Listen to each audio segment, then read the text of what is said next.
আপনি কোনো আইডিওলজিকে বিশেষ করে সংস্কৃতিকে আপনি ধ্বংস করতে পারবেন না কোনো একটা বিল্ডিং ভেঙে। এটা এইভাবে ফাইট করতে হয় না। ফাইট করতে হবে আপনার একাডেমিক্যালি, ফাইট করতে হবে আপনার এডুকেশন দিয়ে, স্কিল দিয়ে।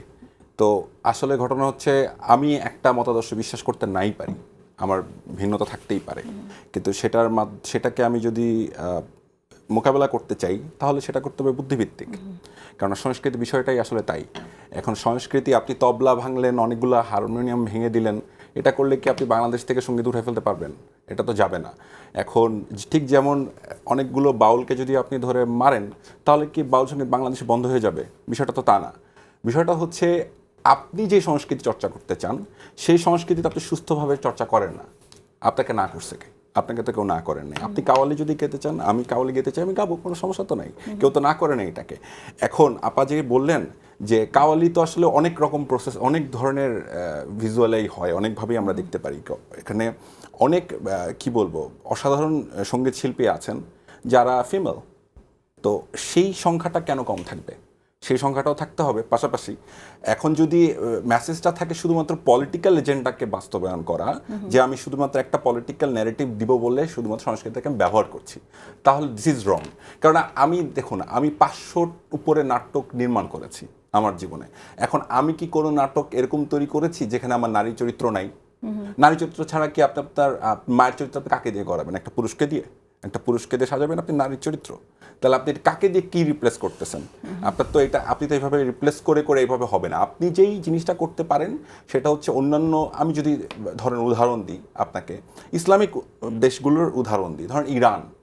হ্যাঁ, সেখানে তাদের একটা কালচার আছে, তারা হিজাব পরে, কিন্তু তাদের সিনেমা কিন্তু অস্কার পাচ্ছে। হ্যাঁ, কেননা তারা কিন্তু ওইটাই সাংস্কৃতিক যুদ্ধটা করছে, কিন্তু তারা ফাইট করছে। তারা আমেরিকাতে যে তারা নিয়ে আসতেছে অস্কার। ফাইটটা এভাবে করতে হয়। আপনি যদি তার্কিকে বলেন, তার্কির মুভিগুলো বা তার্কির যে সিরিজগুলো সেটা সারা বিশ্বে এখন পপুলার, রাইট? সো আপনি যদি পাকিস্তানও বলেন, পাকিস্তান ড্রামা অনেকেই দেখেন। হ্যাঁ, ভারতের কথা আমি বাদই দিচ্ছি, ভারতের কালচার তো পপুলার বাংলাদেশে অনেক আগে থেকেই, এবং লাস্ট 15 বছরে অনেক ক্ষেত্রে পুশ করা হয়েছে সেটাকে। তো এইটার কারণে যেটা হয়েছে সেটা হচ্ছে একটা অশিক্ষিত গ্রুপ, আমি বলবো, যারা এটাকে গ্রহণ করছে যে আমরা এটা মেরে কেটে সাইজ করবো। মেরে কেটে সাইজ করে আপনি হবে না, এটাকে আপনি কোনোভাবে মেরে কেটে সাইজ করা হবে না। আপনি হয়তো মুখ দিয়ে অনেক কিছু বলতে পারেন, যেমন ইরানের উদাহরণটা যে আপনি নিয়ে আসলেন এখানে, ইরানের যে উদাহরণটা সেটা ঠিক আমাদের ক্ষেত্রে প্রযোজ্যও হবে না। আপনি যদি করতে চান কোনো একটা মুভি স্পেসিফিক্যালি ঠিক এইভাবেই, সেটা আপনি করতে পারেন। কিন্তু কেউ যদি চায় বা কোনো সংগঠন যদি চায় শুধু এইভাবেই আমরা চলচ্চিত্র করব, এর বাইরে করব না, নারীরা শুধু নারীদের সামনে নাচতে পারবে, গাইতে পারবে, তাহলে তার কাছে তো কোনো লজিক থাকছে না। যখন সে লজিকলেস তখনই একটু সন্ত্রাস করে। আসলে ব্যাপারটা সেরকম কিনা? না, দেখুন, আমি বলতে চাচ্ছি যেটা, যে অর্থে আমি ইরানের উদাহরণটা দিচ্ছি বা অন্যান্য দেশের উদাহরণ দিচ্ছি, সেই বিষয়টা হচ্ছে এরকম, ওইটা ওদের দেশের কালচার। আমাদের দেশের কালচার কি? আমার দেশের মায়েরা, আমার দেশের বোনেরা কোন কালচার অভ্যস্ত? সেখানে হিজাবও আছে, সেখানে শাড়িও আছে, লোকায়িত কালচার।